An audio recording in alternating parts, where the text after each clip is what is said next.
Hey, good afternoon, Yellow Jackets. Just checking in with all you. I know it's been a crazy week, and I wanted you to know that I'm here thinking about you, and it's time to figure out what school is going to look like from now until May. Because you may have heard on the news, school closure. That is not correct. That only means that the school building is closed. We're going to continue to learn. We're just going to do it in a different way. So first, let's talk just a little bit about COVID-19 and what it is. One, it's the coronavirus, and it's going around. It's a mutated virus in layman's terms, and what we're learning is it can stay on the surface for up to 72 hours, and that's why you're going to see a lot of self-quarantine, or just quarantine in general, or this social distancing. It has symptoms of fever and cough, heaviness in your chest, and you can't breathe very well.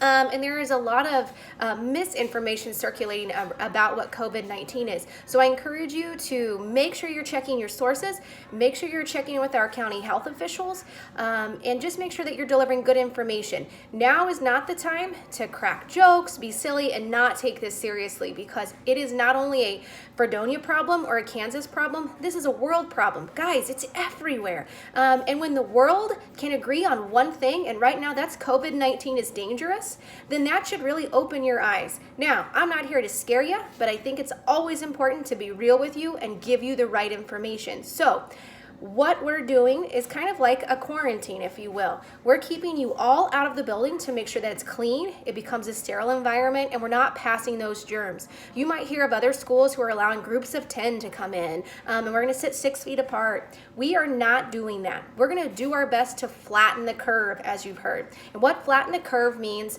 guys, we're headed up. And the number of cases has increased every day since we have started monitoring here in Kansas. Today it was 34 cases.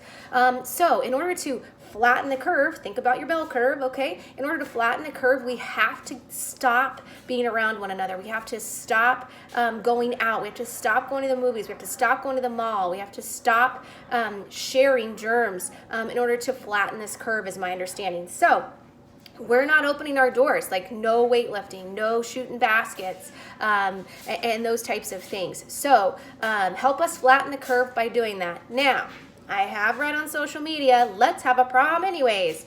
No.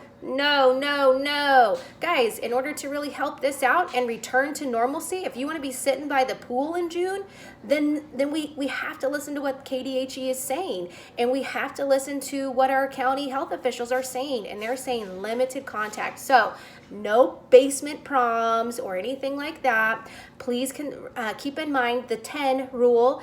You can be around no more than 10 people. It's keeping that 6 feet apart as much as possible. And again, just really trying to, again, flatten that curve. Let's level it out quick, fast, and in a hurry in Kansas. Now, you might be saying, where are they getting these ideas? Again, it's my understanding that Singapore has had a lot of success in flattening the curve and using these very similar tactics. So that's where it's coming from. So that's what I believe COVID-19 is. That's why we're kind of going with the quarantine, if you will, limiting our contact, the social distancing.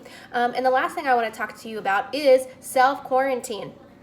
If you've been to Florida, if you've been to certain counties in Colorado, if you have been to California on a cruise, then you have to do what's called self-quarantine. Oregon is another one. And you have to stay inside or in your yard for 14 days. And there's really no ifs, ands, or buts on this. And that is to keep everyone else around you safe. We don't know if we've been exposed, if you've been to one of those hotbed places. And so we are, again, limiting those germs that we might be carrying and not even know about from spreading. And so please, if you've traveled over spring break, it's important that you call the health department. It's important you understand the importance of staying away. Now, you little beasts of germs are the transmitters, and you still can get sick. So don't think that this is only an old person or a baby thing. No, you too can get sick. So wash your hands. Watch Nurse Lindsay's video, okay? And just understand that it's not just you, right, that you have to be concerned with, but you can be the transmitter of COVID-19. So that's why, again, we want limited contact between you and your teachers and you and others. So that's kind of a little bit of a breakdown. of what it is. Now, let's talk about school. School is going to continue. On March 30th, you are going to check into your classes. Nothing has changed on your schedule. You are not all suddenly ACELA students or FVA students. You're not English 10B, FVA. Nope, you have your same English classes, your same social studies, your same math. Your schedules are not changing, okay? It's just the delivery of the information that is changing. So we use Canvas anyways. Your assignments are normally there, and so you're gonna go to Canvas every day and you're gonna look for those prompts from your teachers. Now, school also is not gonna last for 8 hours for you. You're not gonna sit at the kitchen table or at your desk or on the couch or in your tree stand for 8 hours doing schoolwork, okay? The state has given us a fine guide that is telling us how to deliver our work the best we can to our students so that is effective. So 2 to 3 hours is what you're gonna look for schoolwork every day from all of your various teachers. And so again, if you're in current events, you're still gonna do current events, you're gonna do them online. Mr. Thurlow is still your teacher, things aren't changing there. What we are gonna try to do is make sure that you have weekly face-to-face conversations, activities, read-alouds, dissections, virtual field trips with your teachers. So you're not going to never see them again. You're not going to never see your classmates again, but we're going to do it on Zoom, on Canvas, on Google Hangouts, and we're all working through that still. We don't have all the answers yet, but I want you to know we're working on it, okay? So I'm going to ask for you to be patient.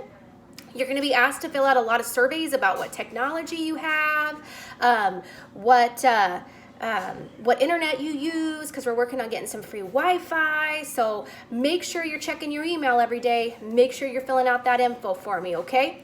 The last thing is stay strong. We are Fredonia, we are Jacket Nation, and we are bigger than this, all right? Hopefully in just a few months, we're going to say, remember when, and we conquered it. So be responsible. Do what KDHE is asking us to do. Do your homework. And be kind, be caring, and be compassionate, because that is the Yellow Jacket way. All right, signing off. I'm going to try to video a couple times to keep you in the loop because I miss you. And I can't not start my day with good morning and good afternoon. Trying out a new catchphrase just for you, Zoe Sims. Heidi ho, I got to go. See you all later.